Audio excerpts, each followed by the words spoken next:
Boa tarde a todos e a todas. Meu nome é Vitória. Obviamente eu não sou do IMEC, como todos podem notar. Todos já devem se conhecer há bastante tempo aqui. Durante a gestão do professor Paulo, foi criado o espaço de acolhimento aqui do IMEC, como uma maneira de acolher a demandas de apoio emocional aos alunos, a servidores administrativos e a docentes também, né? Esse posto, do espaço de acolhimento, então, ele foi inaugurado aqui numa congregação que vocês tiveram, foi instaurado o espaço de acolhimento e, à época, a Maria Augusta, que já foi ouvidora aqui da Unicamp, foi a pessoa que se responsabilizou pela Câmara de Mediação, que é o espaço perto da reitoria que lida não só com a parte de mediação jurídica, como também o espaço de acolhimento, abarca o espaço de acolhimento, o SAPES, né? Então, eu sou voluntária nesse trabalho, eu venho da minha unidade e aqui o aluno, docente ou servidor que precise de alguma conversa, porque eu não estou aqui para fazer um trabalho de acompanhamento psicológico, poderia, mas não estou, tenho qualificação, mas não é o meu trabalho aqui, a gente faz um encaminhamento para os órgãos aqui da universidade que são institucionalizados, Então, para isso, eu não sei, Anne, se tem como entrar no site do IMEC?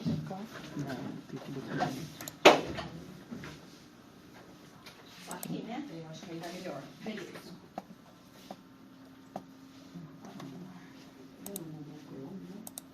Embaixo.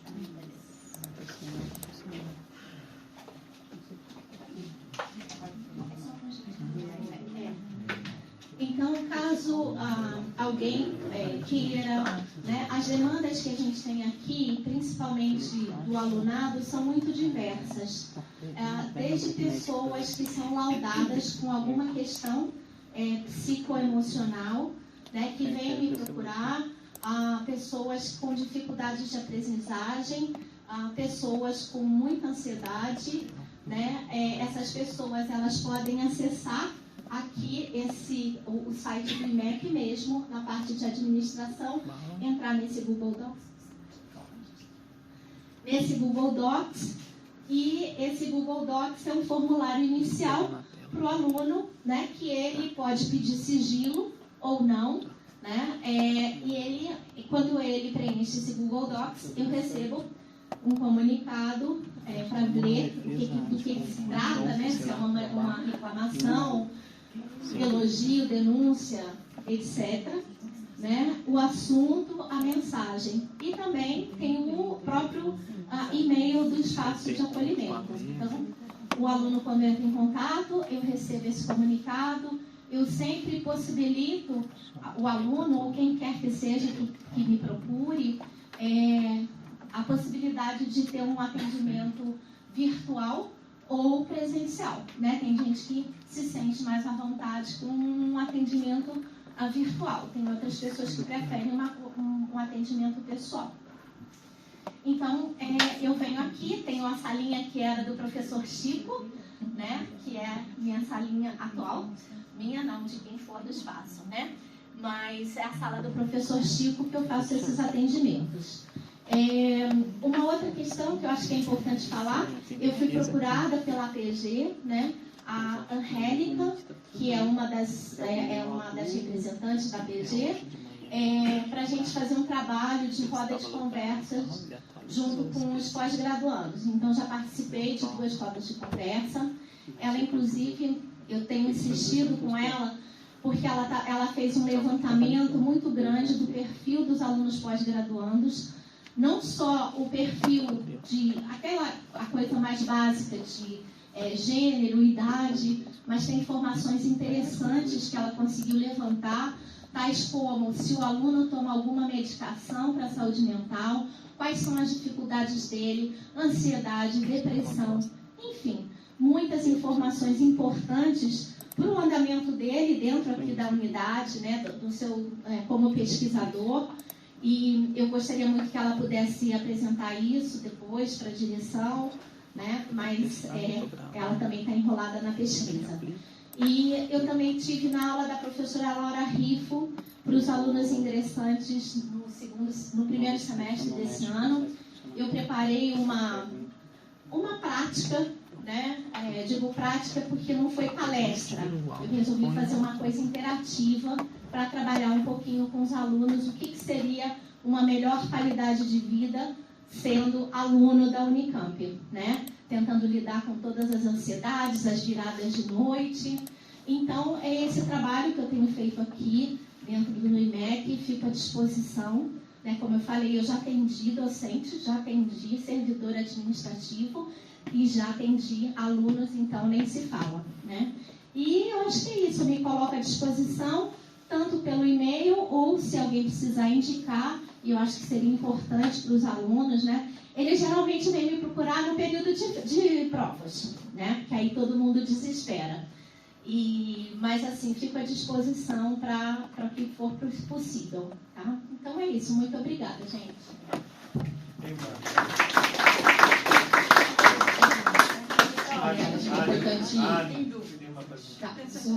Importante reforçar que o atendimento também é para docentes e funcionários. Isso. Quais são as demandas que você atende? Tipo, você faz o atendimento, qual é o escopo? O atendimento que eu faço é um atendimento inicial, né? Então, por exemplo, se eu vejo que a pessoa está com um quadro de ansiedade, dependendo da gravidade ou não desse caso, né? Eu tenho um contato direto com a diretora do SAP, por exemplo. Às vezes a gente tem um aluno na iminência de suicídio, né? Eu acho que talvez seja importante falar. Eu sou voluntária no Centro de Valorização à Vida, que é um telefone nacional que a gente trabalha justamente com prevenção ao suicídio. Então, semanalmente, eu faço esses atendimentos pelo CVV. Então, eu acho que eu tenho uma certa régua boa de mensuração, assim, o que é um aluno, assim, quase, né? Então, já tive casos, sim, de receber alunos, né, em que eu precisei imediatamente ligar para a direção do SAP para que esse aluno tivesse um atendimento rápido psiquiátrico, né? Então, a minha função é um direcionamento, mas muitas vezes tem gente que quer conversar um pouco, né? Que essa conversa, às vezes teve um problema com o professor, né? Precisa conversar e você não precisa nem fazer um encaminhamento. Todos os encaminhamentos são sempre colocados para a pessoa que procura, para ver se ela quer que aquilo vá adiante.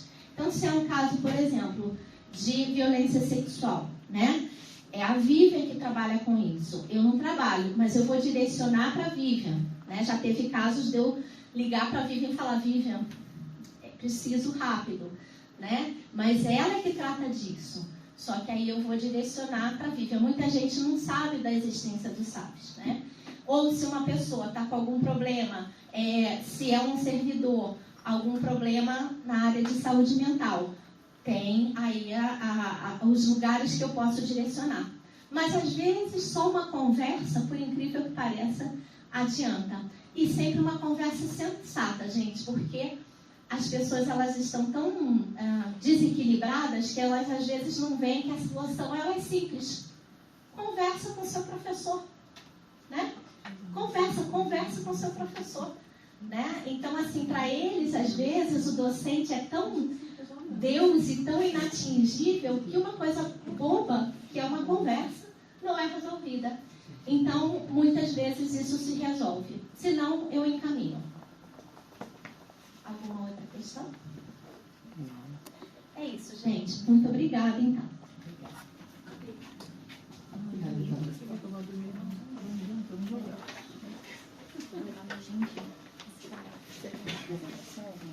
Não. Era para encerrar. Tá bom.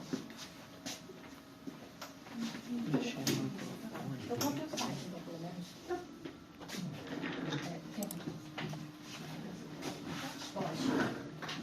Boa tarde, pessoal. Meu nome é Mônica, sou professora de física, também trabalho no espaço de acolhimento de lá, que é o segundo da Unicamp, depois da PEC. Antes da pandemia, a gente já tinha espaço de acolhimento.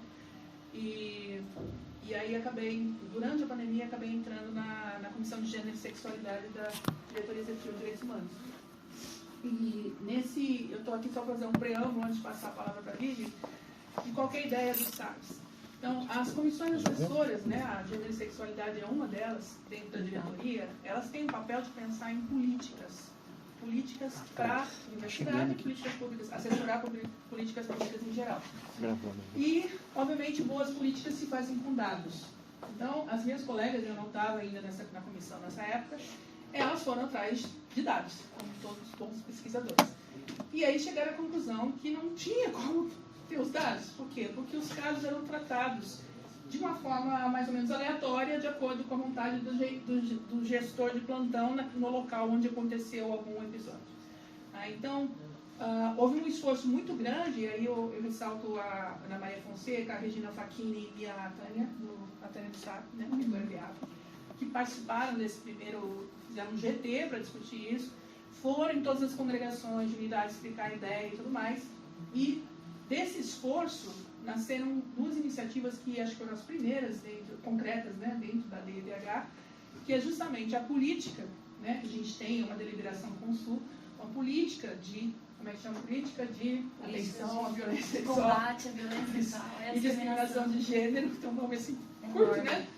E desse esforço, né, uma vez que a gente tinha políticas, a gente percebeu a necessidade de ter um órgão central que trate todos esses casos de uma forma mais ou menos isenta. Por quê? Porque quando existe um conflito no local que envolve as pessoas, e essa mesma comunidade vai tentar tratar esse conflito, obviamente existe o conflito de interesse, tudo que nós conhecemos dentro da ciência. Então, eu conheço fulano, ele não é capaz disso. Não. Então, assim, para isentar e também para poder alimentar a nossa estatística do que acontece no campus, então o SAGS, ele trata de toda a comunidade do campus, independente se for aluno, funcionário, docente ou não docente, e ele tenta criar essa estatística para que a gente possa aprimorar uma política. Né? A política depende de dados, mas os dados que vão entrando vão aprimorando essa política. Então, o papel da comissão, ela é assessora também para o SAGS, a gente acompanha, o SAGS é a VIC, que é assistente social de formação, trabalhava no CAIS, então foi nossa... Ele teve aquela troca com o CAIS, eu sempre confuso. Tá? E o SAGS, então, ele é um serviço, enquanto que a comissão, ela assessora, monitora e interage com esse serviço. E aí, dentro desse paradigma, foram criados já alguns protocolos. É justamente isso que a Vivian vai discutir aqui com vocês. Tá? Então, eu só estou aqui para apresentar. Obrigada. Boa tarde. Agradecer a diretoria aqui do MEC, né, pelo convite. Agradecer o espaço para a gente, para o SAGS. É muito importante todas essas oportunidades que a gente tem para falar sobre o serviço, falar sobre a política, falar sobre o protocolo de atendimento, porque a gente divulga, mas a gente sente que ainda boa parte da comunidade ou não sabe da existência, ou sabe, mas não sabe bem para que serve, em quais situações que eu posso acessar, quem que pode, né, usar o serviço. Bom, então, como a professora Mônica falou, o SAGS ele surgiu porque viu-se a necessidade, quando a Unicamp implanta a política de combate à violência de gênero em 2019, viu a necessidade de ter uma estrutura, de ter uma porta mesmo por onde essas situações, as pessoas que se viram envolvidas nessas situações pudessem chegar, né? Só um parênteses, né? Que situações são essas? Então, sabe, serviço de atenção à violência sexual. Mas quando a gente fala violência sexual, a gente não está falando só da violência sexual física, a gente não está falando só de estupro, por exemplo, né? Que às vezes é comum a gente relacionar, né, violência sexual com estupro. Então a gente está falando também do estupro, mas a gente está falando da importunação sexual, a gente está falando do assédio sexual, a gente está falando de transfobia, misoginia, LGBTfobia. E a gente fala também do assédio moral quando tem um marcador de gênero estabelecido, também é assunto para a comissão de gênero, também é assunto para os SAGS, né? Quem que pode buscar o serviço? Então, basicamente, todas as pessoas que estejam no contexto universitário. Não necessariamente quem tem vínculo formal com a Unicamp. Então, claro, a gente atende os alunos, professores, os funcionários, né? Mas a gente atende também prestador de serviço, terceirizado, professor visitante, pesquisador visitante, alunos de outras universidades que estão aqui participando de alguma atividade específica, de algum congresso, de algum evento em especial, comerciantes locais, os pacientes dos hospitais, né? Então, se o paciente está aqui internado no HC, por exemplo, e sofre uma situação de violência de gênero, quando está internado, também é assunto do SAVES. Então, né, a pessoa não tem vínculo nenhum, mas se a situação aconteceu no contexto da Unicamp, é assunto para o SAVES, né? E aí, como a Mônica falou, a gente tem os protocolos de atendimento. A grande vantagem, não é a única, mas uma das grandes vantagens da gente ter uma política institucionalizada é o conjunto normativo que a gente ganha, né? Então, a gente tem resoluções, e essas resoluções, essas normativas que embasam todo o trabalho do SAVES, e lá a gente tem todo o direcionamento, as diretrizes, os protocolos, né? Então, hoje, pela normativa, o SAVES, ele é a estrutura, obrigatoriamente, né? É a estrutura que tem que ser envolvida nessas tratativas. Então, não é só a pessoa que sofreu, que vivenciou diretamente a situação que pode buscar. Então, qualquer pessoa que tenha recebido um relato, testemunhado, né? Então, um professor, por exemplo, um aluno procura um professor, a gente sabe que às vezes vincula com a pessoa que não necessariamente é a responsável por lidar com essas questões dentro do instituto. Então, o aluno, ou quem quer que seja, vai procurar a pessoa com quem ele se sente mais à vontade, né? Então, essa pessoa também pode procurar o SAVES, a busca é espontânea sempre, não precisa de encaminhamento, não precisa de referenciamento, não precisa passar antes por nenhum órgão, né? Mesmo o espaço de acolhimento, claro que vem para ser um facilitador, mas não necessariamente precisa passar pelo espaço de acolhimento para chegar até o SAVES, né? Então, qualquer pessoa que tenha se vive envolvida, às vezes caiu no colo, né? Mas quer ajudar, não sabe bem como ajudar, como proceder, entrar em contato com o SAVES. Então, para quê? Para a gente garantir que qualquer medida esteja alinhada com as diretrizes, com os protocolos que a gente já tem estabelecidos, né? Então, qual que é o papel do SAVES? É acolher, garantindo o sigilo absoluto de todas as informações que são compartilhadas ali, oferecendo um espaço seguro, né, uma escuta qualificada, sem julgamentos, e oferecendo uma assistência integral à pessoa que nos procura, né? Então, garantindo também situações para que essa pessoa tenha condições de dar continuidade às suas atividades, seja de trabalho, de estudo, né? Apesar da violência sofrida. Então, como a Mônica falou, hoje a gente só tem eu, né, no SAVES, eu sou a responsável, sou assistente social de formação e cuido dos atendimentos, né? Mas assim, é impossível a gente fazer qualquer coisa sozinho. Então a gente lança a mão da rede de serviços que a gente tem disponível na Unicamp, serviços já muito consolidados, né? E que funcionam muito bem. Então, assim, praticamente todos os serviços de assistência, de atendimento, têm interface com o SAVES. Então, o SAP, que agora é DEAP, né? SAP, que agora é DEAP, a Secretaria de Vivência do Campus, né? Com o botão do pânico, com a escolta programada para os casos que precisa, né? O HC, o VIDAS, o HC,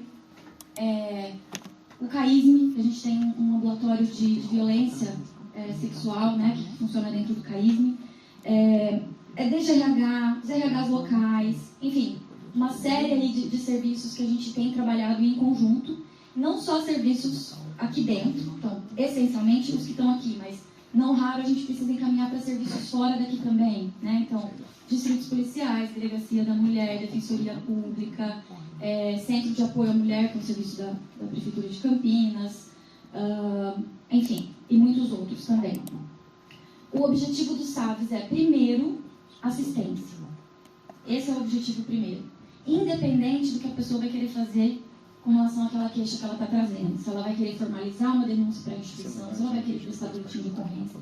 Num primeiro momento, isso não é isso o que importa. Que ela seja ouvida, que ela seja cuidada. E aí a gente vai juntos, né, pensar em caminhos possíveis e oferecer ali as possibilidades. A gente fala que a gente nunca, apesar de ser um órgão institucional, a gente nunca vai tomar uma medida sem que a pessoa envolvida queira, né? Ela é a protagonista ali, então ela tem que concordar e aceitar e querer seguir os caminhos que a gente está indicando, né? Como possíveis. A denúncia institucional, ela é uma das ferramentas que a gente tem quando a pessoa quer Então, a pessoa tem que querer formalizar uma denúncia para a instituição. Né? Então, ela não é obrigada a fazer isso. Então, o simples fato de procurar o SAVES não quer dizer que ela está denunciando para a Unicamp. Quer dizer que ela está procurando assistência. Se ela vai denunciar para a instituição, num outro momento, é um segundo passo. Né? E aí é no SAVES também que a gente faz isso, né? Quando a pessoa quer. Então, a gente monta o processo, encaminha o processo. Com a implementação da política, os processos do SAVES seguem centralizados no gabinete do reitor. Então, as situações não são mais tratadas de forma descentralizada nas unidades, como acontecia antes. Né? Então, o SAVES mantém o registro das queixas e, nos casos em que há a formalização da denúncia, é o SAVES que faz isso também via reitoria. E todo o acompanhamento aí, desse processo também. Eu estou sem apresentação, eu fico meio no escuro, assim. Não sei também se as pessoas têm dúvida, eu queria também que ficasse um tempo bom para as pessoas terem a oportunidade de perguntar. Né? Você não pode explicar a terminologias que tem de violência sexual, assédio, assalto? Tá, não sei se você consegue de cabeça. Posso. Então, Exemplificando. Sim. Aqui, para a política da Unicamp, não há distinção entre assédio sexual e importunação sexual. No conceito, se a gente pegar, depois quem quiser se aprofundar um pouquinho, a GR 86 de 2020, que é a normativa que fala dos protocolos de atendimento do SAVES, né? E vai falar, e traz na normativa os conceitos. Então, lá tem o que a Unicamp está entendendo como violência sexual, o que a Unicamp está entendendo como consentimento, o que está entendendo como assédio sexual. E aí o conceito da importunação sexual está aglutinado no assédio sexual, né? Que aí é muito amplo, né? Mas qualquer comportamento de teor sexual, ou não necessariamente de teor sexual, mas dirigido à sexualidade ou identidade de gênero de uma pessoa, comportamento esse considerado inoportuno, ofensivo, impertinente pela pessoa a quem esse comportamento é direcionado. O estupro, diferente do que há muito tempo se pensou, né? A gente teve uma mudança mesmo na lei, mudança no entendimento. O estupro hoje, ele não precisa ter relação sexual forçada com penetração para ser considerado estupro. Né? Um beijo não consentido pode ser considerado estupro. Né? A gente viu aquele caso, falo recente, já passou muito tempo, mas que repercutiu bastante na mídia da jogadora de futebol, né? Da Espanha, né? Enfim, aí depende do entendimento do juiz, depende de uma série de questões. Mas, basicamente, os conceitos que a gente tem nessa GR 86 de 2020 são esses. E aí, depois, a gente tem na 106 de 2020, que também é uma normativa que a gente usa, que vai falar da discriminação baseada em gênero e sexualidade. Que é aí que eu falei, né? Entre transfobia, misoginia, LGBTfobia, né? Daí já entra no campo da discriminação de gênero. Mas são coisas que a gente atende lá também. Não sei se eu expliquei um pouco, pelo menos. Né?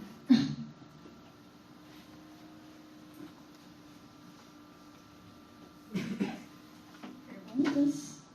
Qual que é a normativa que você falou? GR 86 de 2020. Obrigado.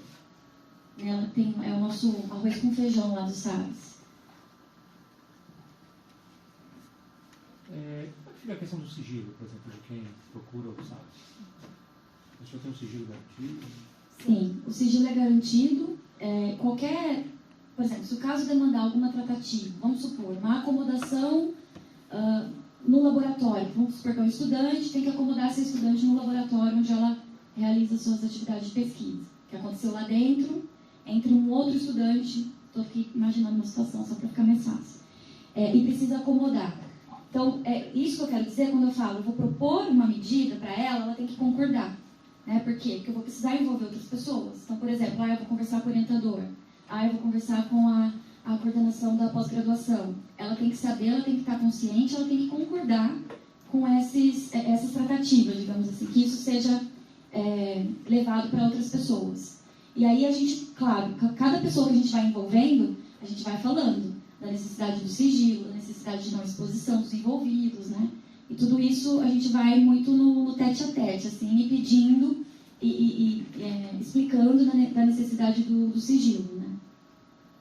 E o encaminhamento depende da vontade da pessoa. Né? Exatamente. Já aconteceu, por exemplo, da pessoa nos procurar, relatar a situação e estar numa situação de fragilidade tamanha que, pelo menos naquele momento, ela opta por não fazer absolutamente nada com aquilo. Ela queria ser ouvida, ela queria saber que ela tem um ponto de apoio ali. para num outro momento retomar ou não também. Né? Então, se ela não quiser fazer absolutamente nada com aquilo, a gente não pode fazer nada com aquilo. Só uma coisa também em relação ao sigilo, quando eu vim aqui para o espaço de acolhimento do IMEC, eu lembro que o professor Paulo fez um documento, né, que eu assinei, me comprometendo com o sigilo também nos atendimentos aqui no IMEC, caso, obviamente, o aluno pedisse, ou a pessoa, ou funcionário, qualquer pessoa, pedisse sigilo, né? Então, assim, tem um documentinho aqui que foi assinado e que eu acho que também é bastante importante que a comunidade fique sabendo, né? Para que as pessoas se sintam mais seguras para poder procurar o serviço quando necessário. Tem mais perguntas? Só comentar uma que a Vitória falou, a coisa do sigilo no espaço de acolhimento, pelo menos, o sigilo é até com a direção. Sim. Deixar bem claro que a gente não sabe quem vai lá. A Vitória, ela apresenta para a gente um relatório com quantidade de casos. Olha, atendi tantas pessoas, uma coisa estatística, mas não sabe quem ou o que aconteceu. Então, o tratamento é com ela e o encaminhamento é direto com ela. É uma visão até técnica mesmo. Eu fico numa sala que é de frente para a sala onde eu fiz o acolhimento. E sempre, quando foi colocado ali, eu já tive essa pergunta. Ali é o melhor lugar para essa sala mesmo? Porque é uma das salas mais visíveis do IMEC. Todo mundo chega, vê a pessoa batendo porta, conversando. E essa é uma pergunta que pode não ter problema nenhum, ou eventualmente pode ser melhor encontrar uma sala, talvez com um pouco mais de privacidade. Não sei. É uma pergunta técnica. Olha, quando eu vim para cá, né, eu acho que o professor Paulo tinha feito uma pesquisa de qual seria o melhor lugar, mas de todo modo se trata de uma sala que ela fica fechada. Atualmente eu divido essa sala com uma aluna acho que de pós-doc que está amamentando, né? Então a gente conversou, ela precisava de um lugar para amamentar. E essa sala fica fechada. Eu, como sou de outra unidade, eu nunca estou aqui. Eu só venho ao IMEC para atendimento. Então, quando eu entro, eu já entro e fico igual Batman na Batcaverna. Fecho a porta e ninguém me vê. Né? E aí eu fico esperando lá o aluno. Ou o funcionário, ou qualquer pessoa. Mas o aluno entra pela Batcaverna ou ele tem que bater na porta? Não, ele já sabe. Quando eu tenho aluno, eu já espero ele ali em cima, com a portinha fechada. Ele entra, fecha a porta e pronto. Então não fica a porta aberta. Eu fico com a impressão que talvez seja o caso, já que está aqui na congregação discutindo, de estudar o caso, ter uma sala com um pouco mais de privacidade. Pode ser o caso. Aí eu acho que é com a direção. Sabe o que na época a gente começou e seja outra sala? Porque é uma sala como qualquer outra. É uma sala, colocar numa área administrativa, parece que é estigmatizar mais. Isso a gente conversou com a Guga até. Você pensou, bom, a pessoa veio então na direção, então parece que está indo para alguma coisa. Aquela sala, tirando você que fica exatamente de frente para ela lá, acho que ela talvez ela passe despercebida para todas as pessoas. Por exemplo, se fosse uma mesma sala no terceiro andar, ou no canto, tem aquela sala dos cantinhos, ninguém enxerga. 02, 32. Isso, com a Marcel, mas no canto do terceiro andar, por exemplo, ainda é uma sala comum, segue os tipos de sala. A pessoa simula que vai no banheiro e vira a porta assim. Um outro problema é que essa sala está ocupada já, né? Então, ok, e esse é o outro problema. Trocar para a sala aquela também. Trocar. Quem está usando aquela sala? Aí está bem econômico. Isso aqui é melhor. É a mesma coisa, você está indo para um canto errado e está indo para o espaço de acolhimento. Sim, o problema é que depois quem está procurando a sala depois Onde fica na física? A física ainda, eu tenho um espaço, mas eu estou esperando a reforma do espaço faz um tempo. A física era itinerante, agora ela não tem espaço físico. Mas, só respondendo a questão dos SAVs, o pessoal questiona que o SAVs fica escondido, que isso eu tenho que ser que lá. Isso foi de propósito. E não tanto por conta da questão do aluno, porque ele fica numa área ali do prédio da prefeitura. Tá? Então tem um tanto de aluno, de gente ali absurdo. Mas pensando em algumas populações específicas, por exemplo, terceirizadas, que podem ser atendidas lá, e que podem ser estigmatizadas e, pior, podem ser vitimizadas pela própria estrutura de poder. Tá? Então, realmente a localização é uma coisa que você não quer que todo mundo me fique vendo ali que você está entrando, mas se às vezes é uma sala multiuso, aí eu não vou meter contato com ninguém, tá? Eu só estou dizendo que a localização dos SABs, que as pessoas falam muito escondido, não sei o quê, ela na verdade foi pensada assim mesmo. Foi de propósito. Foi de propósito, tá? E eu não sei, acho que tinha outra pergunta. Uma renda, tinha uma renda. Não, eu já tive mesmo pergunta da Rocha. Não, eu tenho uma única pergunta, né? Porque a mim já me aconteceu de ter que encaminhar alguma pessoa, dizer para ela, tem que ir para o DEAP, tem que ir para o SAE, e ou para o SAB, bom, mas isso era de antes da pessoa, agora que já foi criado, gostaria de saber. O que tenho que dizer para a pessoa? Ou vai no SABs, ou...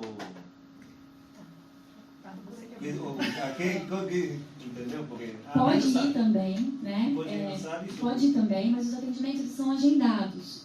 Como sou eu que faço, né? Então eu preciso ter uma organização ali. Então, aí de repente a pessoa chega, eu estou atendendo, estou numa atividade externa. Então a gente agenda. O meio de acesso mais, de contato mais frequente tem sido o WhatsApp. Pela facilidade, o WhatsApp é direto comigo, é o mesmo telefone, né? É o WhatsApp Business. Ou e-mail, né? sabes@unicamp.br. Ou o WhatsApp Business, que é esse aí, 35217924. Mas a gente atende também quem, né? Quando eu estou lá e estou disponível, eu atendo também as pessoas que chegam ali, né? Presencialmente. Só lembrando que a Unicamp, com a estratégia de inclusão, ela criou uma rede. Tá? E os espaços de acolhimento são vamos dizer, os atores locais. Então, se você está na dúvida, sugere procurar o espaço de acolhimento, tá? Que é o primeiro ponto, e o espaço conecta com tudo. Então, uma coisa, um problema típico que me aconteceu ano passado, por exemplo, em 2 ocasiões, e que o espaço de acolhimento está fechado.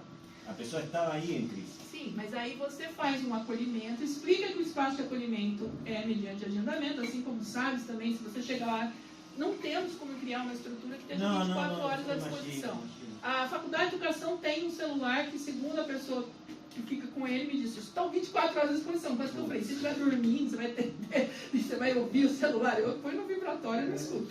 Tá? Então, assim, é difícil dizer que você consiga criar essa estrutura, mas eu acho que hoje ela está capilarizada o suficiente para você encontrar rapidamente. Mas as pessoas, e isso era um ponto que eu ia fazer, eu não sei se tem mais alguma pergunta, eu só queria fazer um comentário final. Lá, tá, fala lá. Na verdade, primeiro eu queria parabenizar vocês, parabenizar também a Vivian por esse trabalho maravilhoso que ela faz, e eu queria saber, assim, a Unicamp, além de toda a comunidade da Unicamp, os alunos, os docentes, os funcionários, ainda mais as terceirizadas, o pessoal do hospital, é bastante gente. Existe algum projeto de expansão dos SABs? Você passa para mim. O projeto existe. O problema é materializar. O próprio espaço físico do SABs, né, já foi uma vitória. O que está acontecendo hoje, e eu queria também reforçar, falei até com o pessoal vocês são da Olga Benari, não? Não. Desculpa, é que eu não conheço ninguém aqui. Eles são Ricardo, os gatos pingados. Eu falei com o pessoal porque eles fizeram, naquela roda de conversa, eles fizeram um banner que a minha filha, que faz, eu faço pelo aqui, ela falou assim, mãe, eu preciso tomar cuidado para andar no campus. 300% de aumento nos casos de violência sexual. E isso me ligou o beat ali, gente, isso aqui não pode. Porque assim, se falar 300%, né, mas se é 1, 2 casos, ainda é um número. Não estou dizendo que seja justificável, nenhum caso é justificável. No entanto, a gente sabe que a realidade lá fora é muito pior.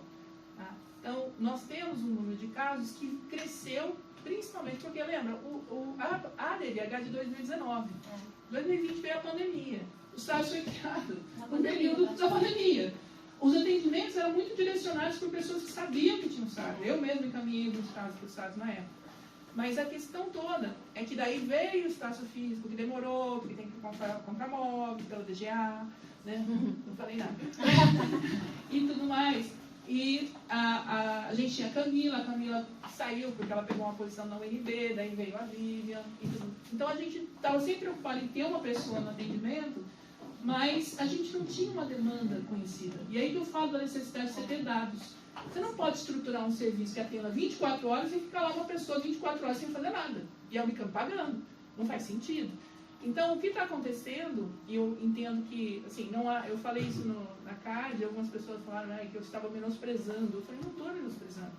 A gente não tem uma epidemia de violência sexual. Nosso campus é um espaço relativamente seguro, e muitos dos casos que a gente tem são de fora do campus, mas que, como tem implicações no rendimento acadêmico do aluno, no ambiente onde eles circulam, às vezes são colegas de laboratório, estão na mesma disciplina, a nossa política permite agir. Tá? Então, a gente precisa desses casos. O que está acontecendo hoje, na prática, é que várias de nós, da comissão, atuamos junto com a Vivian, né? A gente tem uma reunião semanal, eu só que menos vou, tá? Porque eu estou na diretoria também. Mas a questão toda é essa, a gente precisa conhecer. E desses atendimentos, nós estamos tirando novas diretrizes para protocolos. Por quê? Porque aí a gente vê um caso que dá aquele, né? Ou, putz, aqui a gente não pensou. Nós tivemos um caso agora que foi, olha, a gente precisa ter uma política de orientação para as unidades para receber alunos estrangeiros. Porque alunos estrangeiros vêm de uma cultura diferente. E às vezes ele tem atitudes relacionadas àquela cultura que são entendidas como assédio. Tá? Então tudo isso está sendo construído paulatinamente. Então o SAVES começa o atendimento, cria estatística, a estatística alimenta a política cria protocolos e assim a coisa vai. Mas ela tem que ser perene. Tá? Então a gente quer realmente ter uma segunda pessoa, que a Vivian fica sobrecarregada, porque além de tudo ela faz parte administrativa, ela faz relatórios, ela faz agenda, não é uma pessoa que só, né, fica no atendimento e tem um... Por sorte, o SAVES está no mesmo espaço da Câmara de Mediação, então existe uma cobertura ali com pessoas que também têm uma formação adequada para fazer um acolhimento no momento de emergência. Tá? Isso já aconteceu, inclusive, várias vezes. Então, querer a gente quer, existe uma boa vontade, mas você sabe que no Unicamp boa vontade às vezes não é suficiente. Tá? Só para pegar um gancho com a professora Mônica, eu entrei agora de férias durante 15 dias e aí a gente pode pensar, nossa, mas só tem a Vitória no espaço de acolhimento. De fato, só tem eu aqui no espaço de acolhimento do IMEC, eu recebo lá o formulário e como eu estava de férias, eu entrei justamente em contato com a Câmara de Mediação, porque nós temos várias outras pessoas lá que fizeram uma formação para acolhimento e o aluno do IMEC que me procurou foi atendido rapidamente, porque a gente tem a vida no WhatsApp, né? Então você recebe à noite, você já entra em contato à noite, para a pessoa já passar o contato para quem procurou e já no dia seguinte já ter o atendimento. Então não há uma morosidade, né, em relação a qualquer tipo de procura, mesmo que a gente esteja de férias. Né? Só para deixar isso claro. Isso é uma coisa importante. Na verdade, quando a gente percebe que há uma necessidade realmente de intervenção, é muito rápido. Nós tivemos um aluno que ficou em surto e começou a andar pelo campus falando. Então, foram 3, 4, isso na física, tá? 3, 4 ações não tinha a ver com violência sexual, mas só para falar dessa rede que existe. Falando com o SAP, falando com teve que levar para o HC. Mas nisso a gente falou com a família, porque aí a gente viu que nitidamente era uma casa de intervenção de falar com a família. Mas tem coisas, a pessoa está em surto, ela não tem capacidade mental de dizer concordo ou não concordo. Então a gente agiu passando por cima da pessoa nesse caso. Mas ela estava nitidamente num estado que demandava atenção e que podia causar um problema mais grave se a gente não fizesse nada. Então são situações do cotidiano e a gente com isso vai alimentando todas as políticas que estão normatizando as ações não só do SAVES, como agora também é para ter o SAER, que são para casos de racismo. Tá? Então a gente espera que isso evolua e que todo mundo se mostre. Mas eu queria só, se não tiver nenhuma pergunta, fazer só um comentário, porque como eu sou velhinha, eu estou há 30 anos como docente no Unicamp, a questão de assédio está muito relacionada a relações de poder. Esse poder pode ser desde o Big Boss, ou pode ser um colega de trabalho que se empodera sobre outras pessoas, pode ser um estudante que se empodera. E as relações de poder fazem parte do cotidiano de qualquer sociedade. Né? Desde que, uma antiga, sempre relações de poder estão mediando. O papel da mulher na sociedade, a gente saiu de 100 anos atrás, que a gente não votava, e hoje nós estamos aqui, falando, tem 4 mulheres aqui na frente. Tá? Então, são mudanças que acontecem e estão acontecendo cada vez mais rápido. A própria definição de assédio, eu, enquanto estudante, penso em casos, falei, nossa, quanto assédio na minha vida. Tá? Eu ouvi um prêmio Nobel de Física falar para uma plateia de 200 pesquisadores dos Estados Unidos que mulher tinha que ganhar menos porque mulher tinha filho. Com a maior naturalidade possível, isso foi na década de 90. Tá?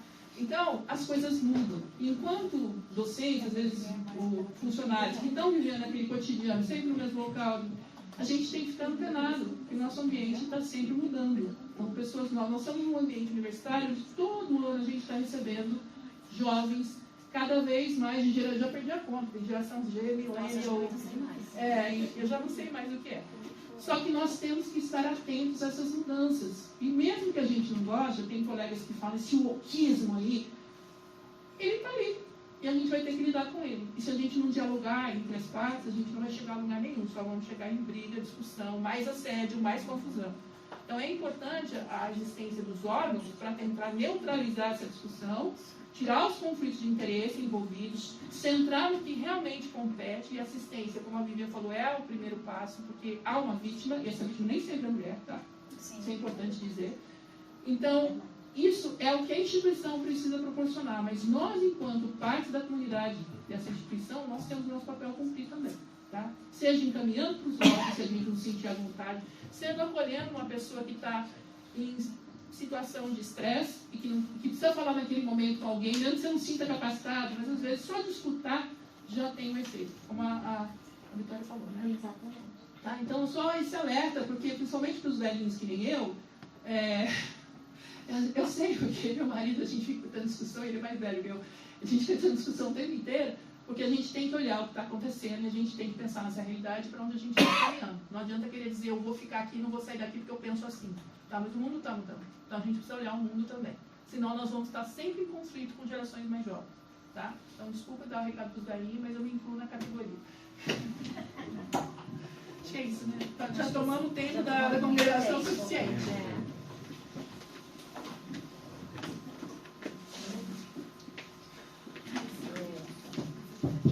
Muito obrigada, Vivian e Mônica, pela apresentação.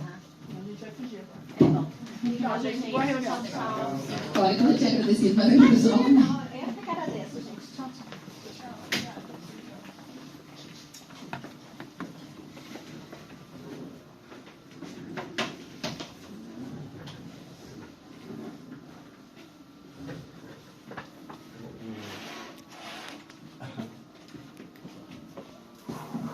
Dou um aviso para quem está aqui, mas enfim, não vai adiantar muito para o público que eu gostaria.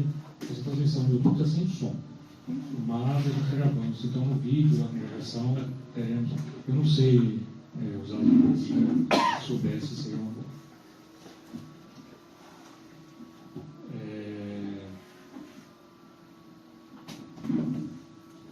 Deixa eu organizar aqui. Essas apresentações da congregação, eu acho, como a Maria disse, eu acho bastante útil fazer, principalmente quando tem uma troca de gestão da congregação.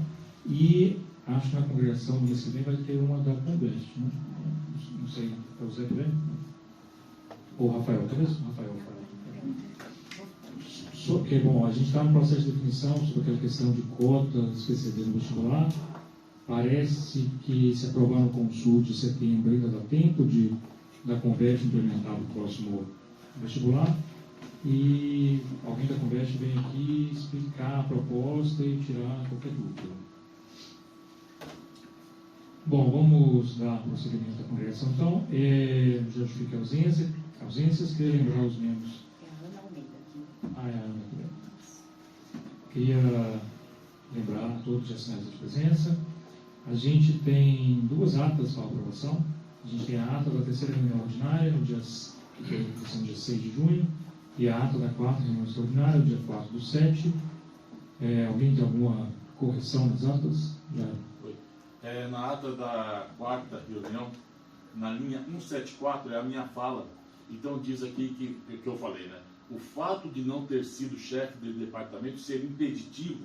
Eu não falei exatamente sobre chefe de departamento. Eu acho que seria mais correto dizer o fato de não ter exercido o cargo de natureza eletiva ser impeditivo.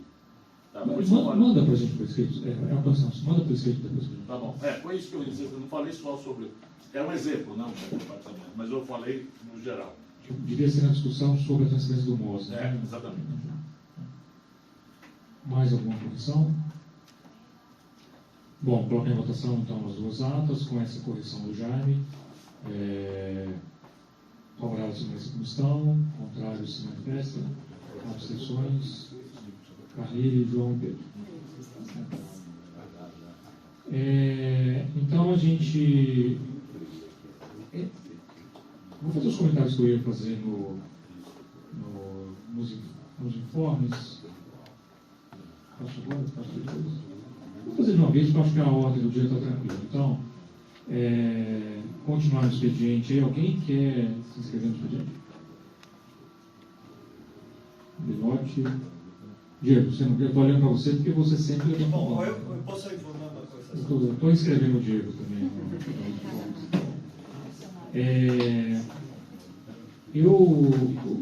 Bom, o primeiro informe, na verdade, não é exatamente um informe, boas-vindas ao Marcelo como chefe, boas-vindas ao João pela continuidade do mandato. Eu queria também registrar, no informe, registrar novamente aí um fato triste que aconteceu, registrar o falecimento do professor Francisco Mercury na última segunda-feira.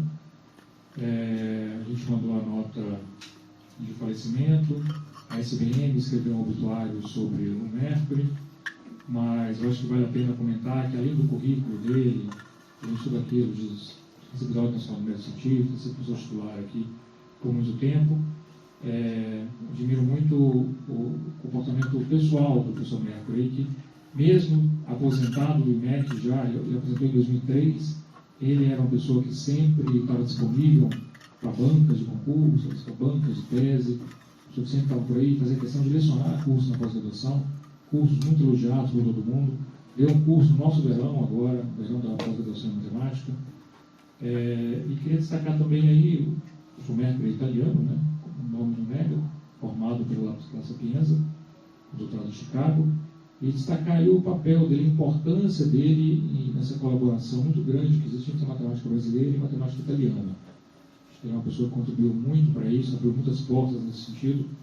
E também aqui, para a gente, aqui em São Paulo, eu acho que é algo bastante importante foi a participação dele na criação do seminário USP Unicamp de Geometria, que era uma época que todo mundo estava, a matemática do Brasil já tinha um certo grau de relevância, mas incentivar essas colaborações, de fazer seminários, não grandes eventos, mas seminários de colaboração simples de pesquisa, aí na USP, contar o que está acontecendo, o pessoal vem aqui, ou em São Carlos.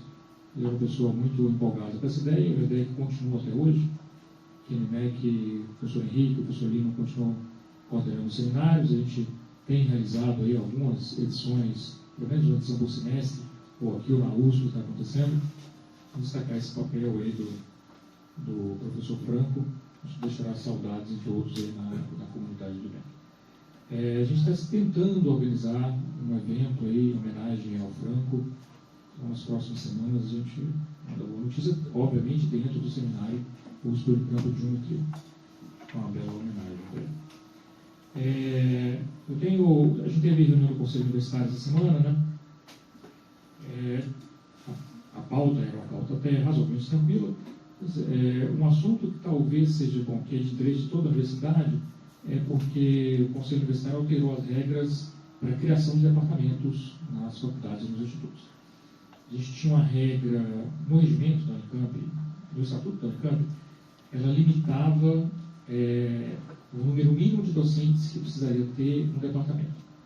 Então, você pode criar um departamento se tivesse menos que tantos. Eu acho que esse número é 15, viu? Salvo engano. Isso começou a dar problemas porque a universidade cresceu, então se foi criando os departamentos e a universidade, as pessoas começaram a aposentar. Então, os departamentos começaram a perder docentes e aí fica aquela discussão, tá, o mínimo é 15, mas agora você tem 10.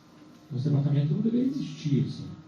Essa discussão começou, acho que em 2000, por volta de 19, 20, aí, com um caso concreto do IFIT, que era o Departamento de Demografia, que estava bem abaixo do número mínimo de docentes necessários segundo o Estatuto. E aí começou a discussão se fechava o departamento, se não fechava o departamento. Bom, muita discussão depois, a regra ficou suspensa há um tempo, foi montado um GT, e foi agora estabelecido novas regras que ainda colocam uma certa quantidade de departamentos, mas trabalha o problema em outra dimensão. Né? Agora não é que você precisa ter tantos docentes para ter um departamento. Agora existe uma tabela que diz qual é o número máximo de departamentos que uma faculdade ou um instituto pode ter, dependendo do número de docentes que tem.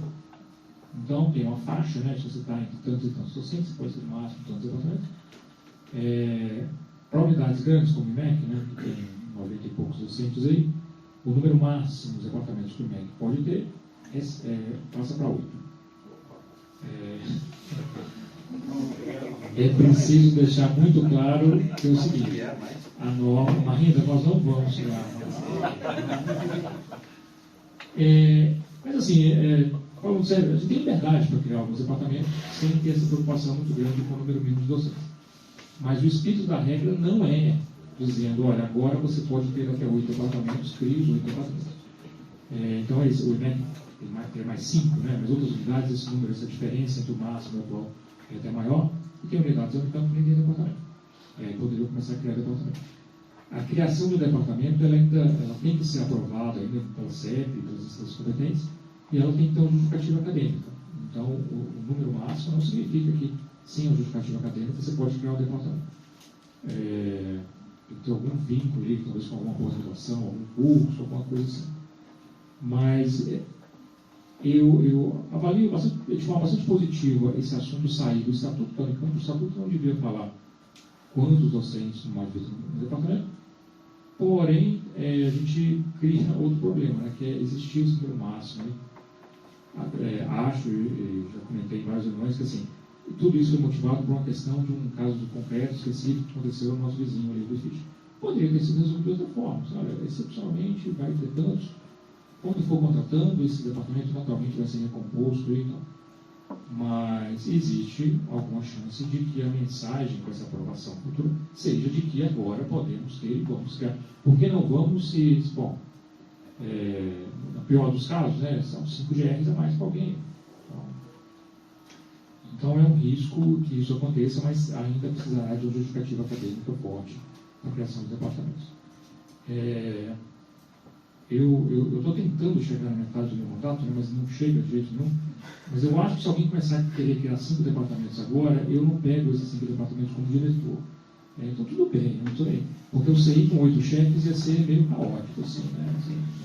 Com 3 chefes, está dando certo, não é dúvida, assim, né? Podia ser 1, 2, né? Tem 3, assim. Para dividir, quando chegar uma vaga, né? Quando chegar uma vaga, vai ficar difícil aí. Cada um pesa. Não, mas existem outras unidades, situações mais próximas de criação de departamento, talvez aconteça. Assim. Sinceramente, não vejo neste momento no IMEC nenhum movimento muito grande da comunidade para isso, mas temos espaço. Eu acho que era só esses 2 informes que eu tenho. Eu vou passar para a Anne, que a gente vai começar aqui no IMEC, inventário patrimonial. O Vanderlei está até por aí para alguma dúvida, eu vou passar para a Anne para explicar aqui.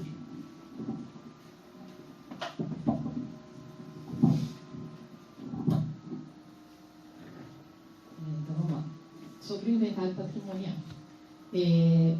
Segundo aí os dados, né, o último inventário feito aqui no IMEC vai fazer uns 10 anos, será em 2015, um pouco menos de 10 anos. Então as coisas estão bastante desatualizadas. Mas a gente tem um registro, né, uma seção de patrimônio, onde cada bem está, mas provavelmente ele está no IMEC, mas não está no lugar que está anotado lá. Bom, a Unicamp contratou uma empresa terceirizada para fazer um inventário patrimonial completo da Unicamp. Vai usar um novo sistema, então a plaquinha de patrimônio vai ser diferente, vou colocar então um novo selinho lá nos nossos equipamentos. E, segundo o que consta, eu acho muito duvidoso, mas vão fazer isso em 3 dias, bom, dentro de cada uma das unidades. Então, estão vindo no IMEC e fazer em 3 dias o que, bom, é o que eles estão falando, mas vamos esperar que talvez seja um pouco mais. Né? Mas, enfim, existe um cronograma que ainda não foi divulgado, né, de como que isso vai ser feito dentro da universidade. Assim que a gente tiver informações de quando, né, que mês que vai ser realizado aqui no IMEC, a gente logo vai avisar. Tá bom? E como que vai funcionar? Então, vai vir essa empresa terceirizada, com pessoas externas, que vão passar então, em todas as salas, né, para fazer todo o registro. Você vê aqui tem várias mesas, cada uma dessas mesas eles vão ter que tirar a foto da plaquinha que existe, colocar a nova plaquinha e tirar uma foto do bem. Tá? Pelo menos vão ser 2 fotos e a inserção aí de uma nova plaquinha. E vão fazer uma mensagem de estudo. Bom, só que eles já vão chegar munidos de uma lista que vai ser fornecida por nós, de quais bens estão aqui nessa sala. vai sempre vir um servidor do IMEC acompanhando essa pessoa da empresa terceirizada. Então, o tempo todo vai ter um servidor do IMEC acompanhando. E aí vai ver, olha, na lista consta que tem tais e tais equipamentos. Então, vamos procurar esses equipamentos aqui.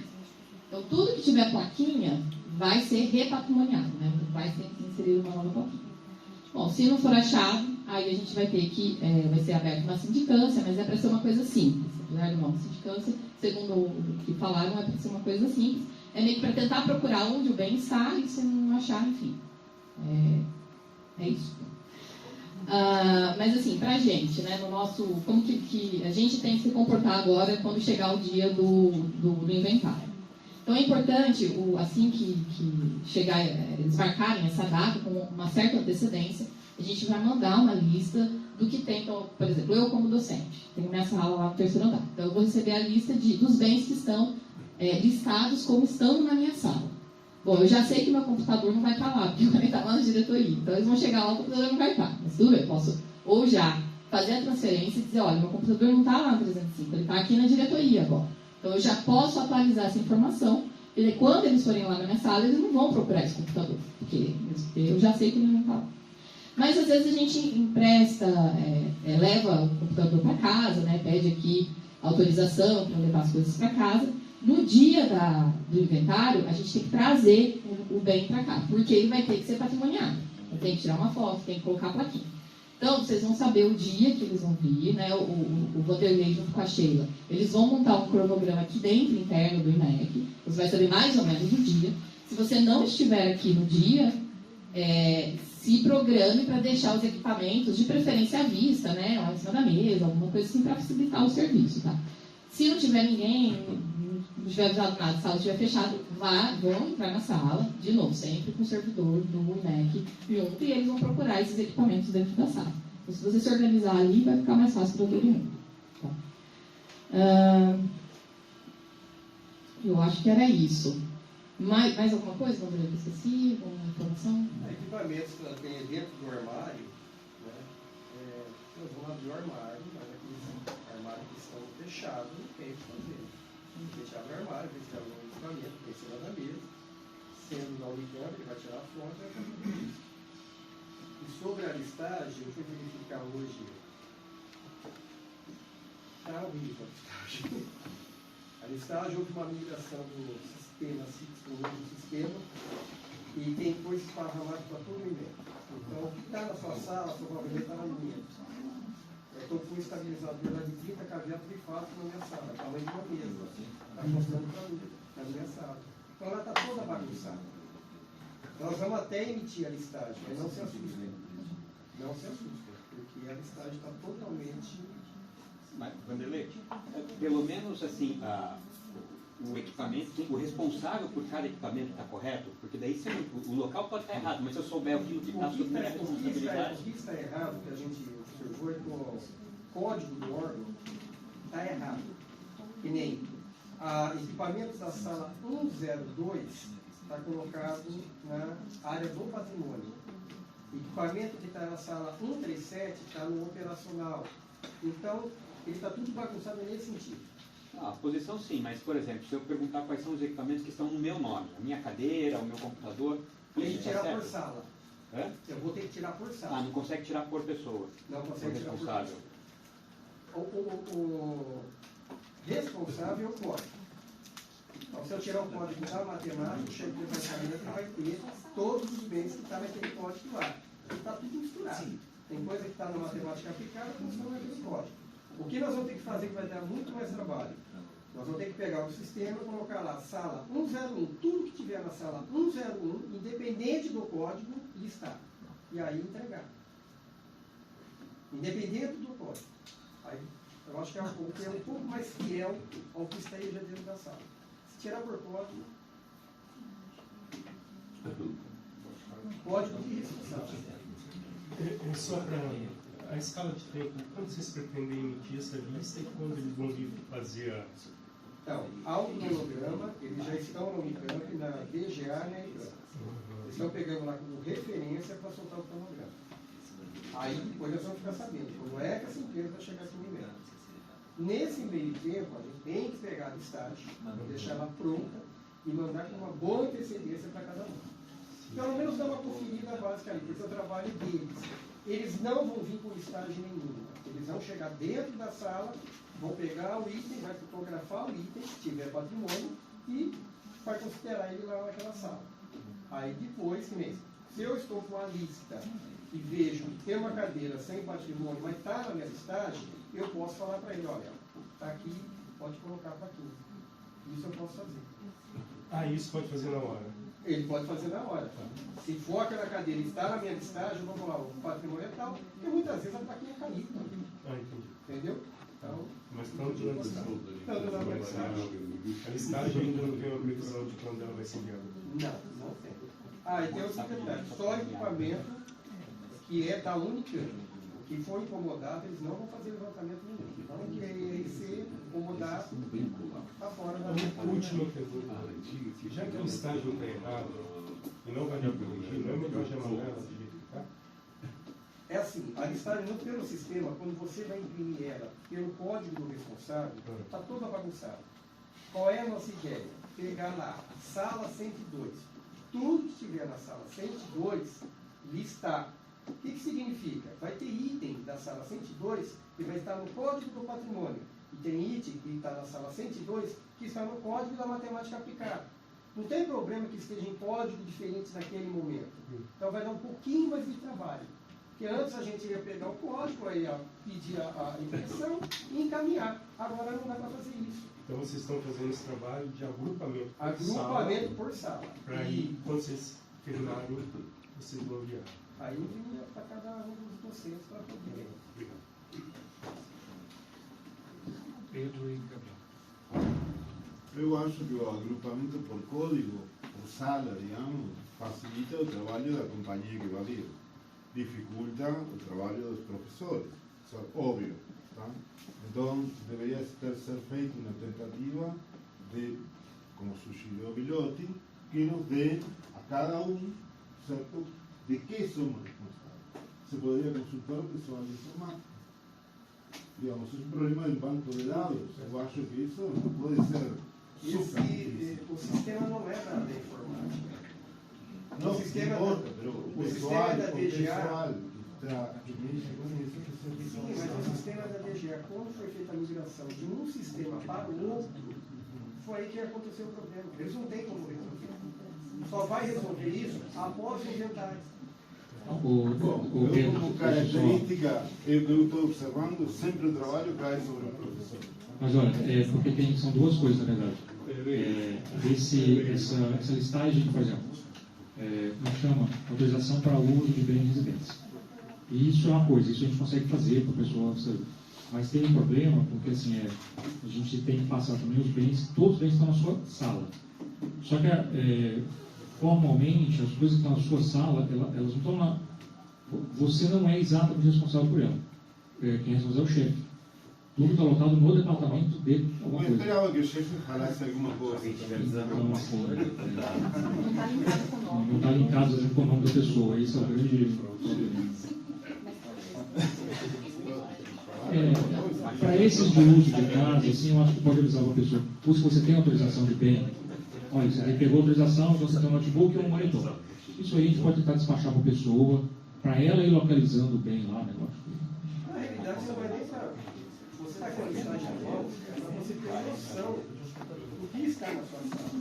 Nós não estamos pedindo para o professor fazer um levantamento da sala, porque isso daí vai ser feito pela empresa.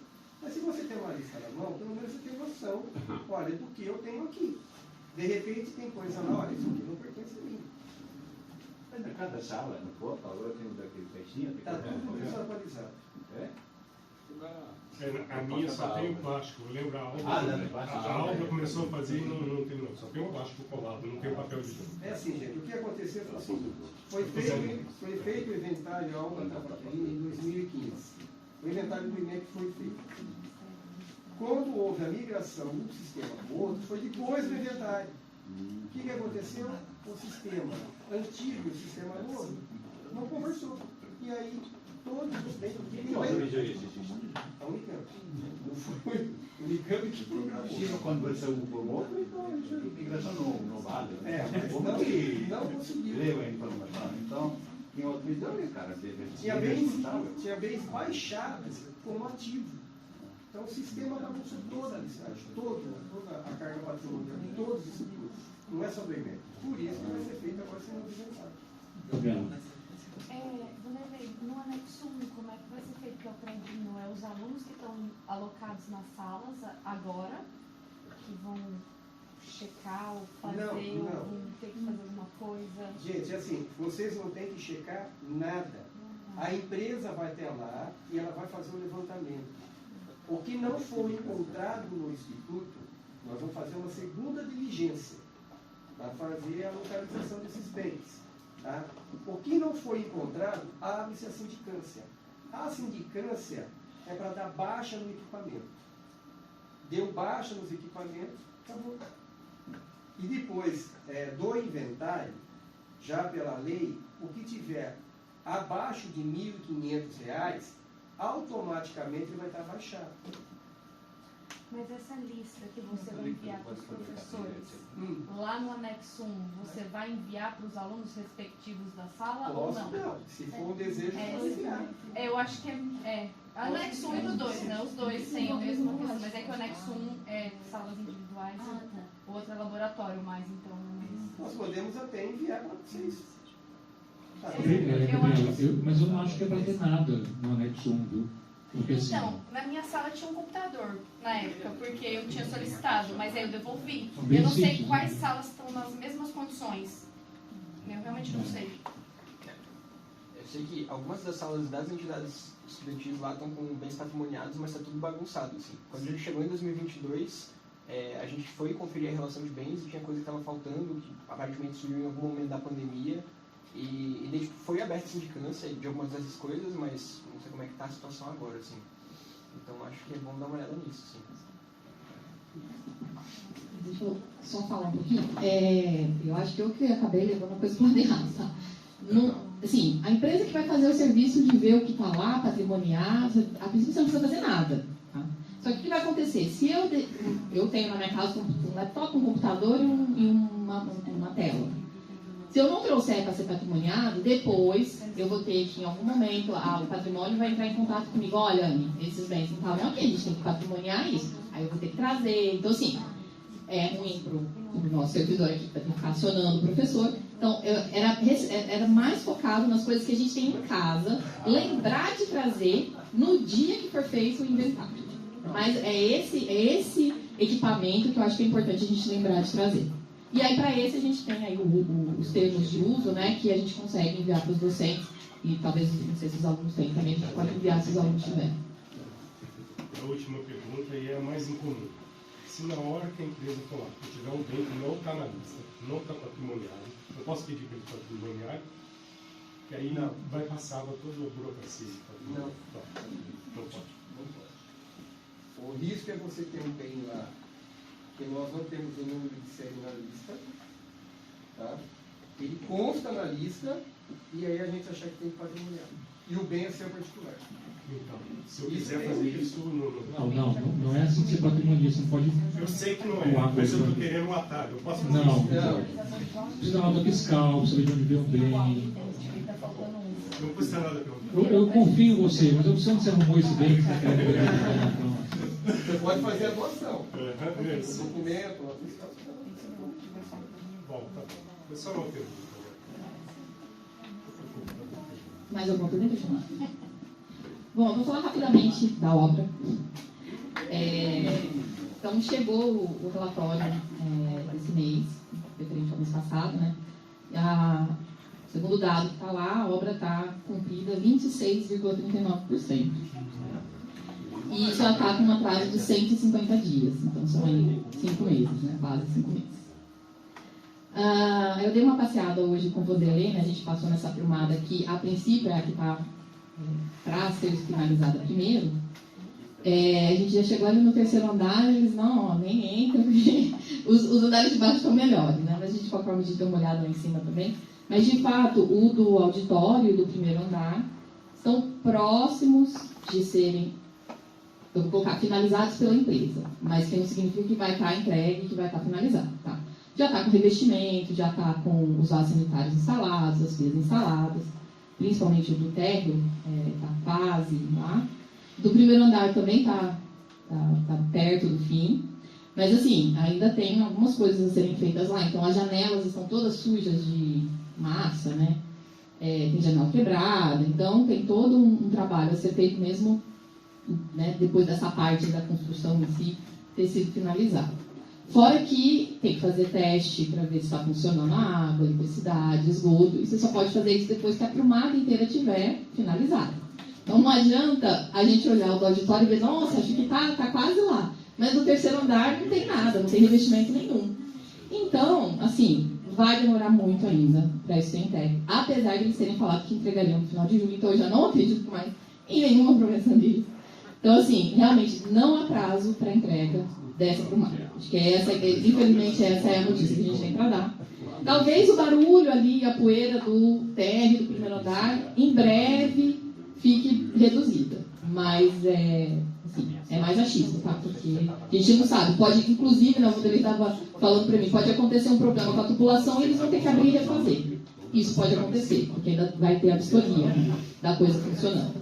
Então, por isso, a gente tem que se programar para que essas duas prumadas vão ficar interditadas ainda por algum tempo. Então, a gente tem que se programar para não, né, reservar nada ali do lado. A gente está evitando auditório, evitando qualquer coisa no saguão. Então, a gente tem que continuar dessa forma. Tá bom? Eu cheguei a conversar com ele durante a semana. Alguns eventos que aconteceram, os trabalhadores usaram os corredores para fazer coisas que eles deveriam fazer, talvez dentro da obra do governo. Eles estavam cortando madeira, cortando cerâmica nos corredores, assim, sem proteção, e isso é uma coisa que eu falei, por que o barulho voltou com tanta intensidade? Não tem mais quebra-quebra. É porque esse é o tipo de atividade que eles podem fazer ou dentro, ou até mesmo lá no canteiro de obra. É o tipo de atividade. Vai demorar talvez uns 5 minutos a mais para ele, mas talvez pudesse conversar com o engenheiro para esse tipo de atividade de acabamento, corte, ser feito no canteiro e não dentro do IMEC. Porque o barulho em geral é muito alto. Então, esse é o tipo de coisa que eu não estava esperando. E aí, acabou quebra-quebra, e isso pode acontecer indefinidamente. Isso pode acontecer durante todo o processo se não for tentar dar uma correção já no início. Entendeu? Então, esse é um ponto que me preocupou, mas eu já tinha conversado com o modelo sobre o assunto. Sim, a gente já passou pela fiscalização da Unicamp, o engenheiro Rafael, e ele já notificou a empresa. Isso daí é tudo feito por escrito, notificou, então o engenheiro da empresa, Leonardo, ele já está ciente. E, segundo ele, isso não vai mais acontecer. Muito bom, excelente. Hoje de manhã aconteceu, não sei quando foi. O barulho. Corte no corredor, o nosso campo, que agora eles estão trabalhando mais intensamente aqui. No segundo andar. Mas é um barulho ensurdecedor, não é um barulho de britadeira, é pior. Não pode fazer corte Ele vai cortando, mas ele não vai. não entra, corta. Agora vai para a segunda coisa, vê se entra, corta. E aí, então cada corte desse é um barulho assim. Não, mas parecia que estava serrando o IMEC no meio. Não é corte de um azulejo. A gente sabe. Deixa eu fazer uma pergunta. Eu vi lá naquela prumada ali do auditório, né, no primeiro andar, que está mais ou menos encaminhado, e daí eu vi até que instalaram porta já. E daí eu fui ver, aquela porta é aquela mesmo para ficar, porque não tem nada a ver com o padrão de IMEC, destoa muito, uma porta de alumínio, assim, muito esteticamente muito diferente do IMEC. É isso mesmo que vai acontecer? É isso que eu A de alumínio de metal é a do banheiro PNE, né? E talvez tenha algum motivo para ser assim. Porque as outras são de madeira. Mas eu não sei. É assim, gente, o projeto ele existe. E aí a gente vai seguindo o que está no projeto. O que a gente tentou adaptar já foi bastante complicado, né? E tivemos várias negativas. Então tá bem complicado, tá? Mais 2 anos. Não, mais 2 anos? Mais 2 anos. Não, mas para ficar feliz, Eu já prometo. Está gravando.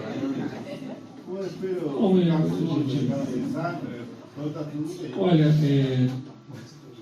obra é assim, né? Todo mundo já administrou qualquer obra, até na nossa casa às vezes ela dá um pouco de problema. Mas tem que levar em conta também que é o seguinte, às vezes a gente vê o atraso da obra e fala assim, pô, a empresa tem uma corresponsabilidade entre Unicamp e empresa em vários desses atrasos da obra. Eu tinha comentado até com algumas pessoas, né? O projeto é antigo, o projeto ele tem algumas falhas, o projeto foi feito pela Unicamp. Ele tem algumas falhas, e a empresa quando começou, algumas coisas a gente conseguiu resolver, só que tem algumas mudanças, inclusive de layout, de coisas, que a gente envolve muito custo financeiro. Então a gente pediu um aditivo para o contrato. O aditivo, depois de muita conversa entre empresa e DEP, ele foi acordado, foi para a PG, um monte de coisa que até era nosso já combinado com a empresa, que todo mundo estava satisfeito, a PG negou. Então, assim, porque tem muita alteração, o que foi licitado não é isso. Aquela história, você licita uma coisa, você muda muito o projeto, bom, você está fraudando a licitação, né? Porque você tinha que ter licitado outra coisa. Então, assim, algumas mudanças a PG aprovou, outras ela aprovou. Falar uma mudança muito simples que a PG vetou. A gente queria, por exemplo, no térreo, né, não no subsolo, no térreo tem um projeto de vestiário. Alguns banheiros serão vestiário. A gente queria mudar um pouco o layout para aumentar, ia ter um masculino e um feminino, e cada um deles ia ser maior. O projeto hoje tem 2 vestiários masculinos e 2 femininos, mais de 2 pequenininhos. Não é exatamente um vestiário, é quase um banheiro. Mandou essa proposta, já tinha conversado com a empresa, o cara falou assim, não tem problema nenhum. O operacional ia, inclusive, fazer a parte da parte elétrica, uma parte muito cara, a empresa não foi nem assumir isso, e a PG negou. A Procuradoria deu parecer dizendo, não, essa mudança aqui vocês não podem fazer. Dentro desse aditivo, o projeto inicial ele previa portas de uma largura, assim, eu fui lá e eu não passava de frente, eu tinha que virar. Então, o que a gente fez? Tudo bem, eu sou meio grande, assim, mas nem estava sem porta. No concreto, eu encostava. Quando instalasse as portas, tinha que ser a opção. Pedimos essa mudança. Essa mudança foi aprovada. Tanto que a empresa responsável já até tinha começado a instalar as portas antes, porque era uma coisa de obra de segurança. Esse parecer, assim, ele vai para a PG, ele chega lá, as pessoas chegam nas férias, né, então demora. Então tem muita parte do atraso aí que é por conta da nossa burocracia interna. A obra demorou para começar, a pleno vapor, né? A ter ali 11, 12 funcionários. Mas, por exemplo, agora o cara estava esperando o ok da Procuradoria, da TEC, na verdade, para poder finalizar as portas dos PNS. Portas do PNE que está colocada aí, ele colocou meio que na confiança. Disse, bom, preciso continuar a obra aqui. Mas só agora, chegou a autorização. A gente sabe que a PG deu autorização, a empresa nem foi oficiada ainda sobre isso. Então, tem parte dessa mudança que é culpa da própria Unicamp quando ela criou o projeto. Então, assim, eu acho que, sem prometer fim de obra para ninguém, porque a gente não tem não consegue fazer isso, mas teve ali no começo um atraso muito grande. Teve um atraso, não está cantando de obra, teve um atraso para começar de fato a obra. Mas de alguns meses para cá, a obra tem seguido um ritmo bom. Então, assim, é esperado que tenha um atraso, obviamente, era para ela acabar meio do ano que vem, né? Obviamente não vai acabar em agosto do ano que vem, eu acho. Mas, bom, não vou botar no data, né? Vocês não vão ouvir nenhuma data. Mas, assim, está indo. Então, vamos ver. Mas é isso, assim, de fato, vou falar de novo, uma coisa que eu já falei em alguma congregação. Apesar da obra ser do sanitário do IMEC, ela não é obra administrada pelo IMEC. Né? A gente vai lá quando tem algum questionamento e tudo mais, conversa com o engenheiro, a pessoa está bem solícita ali. Mas a gente não dialoga com a empresa diretamente para nenhuma alteração. É tudo via DEP. E aí só nesse circular de informação, aí alguém avisa para alguém, demora, né?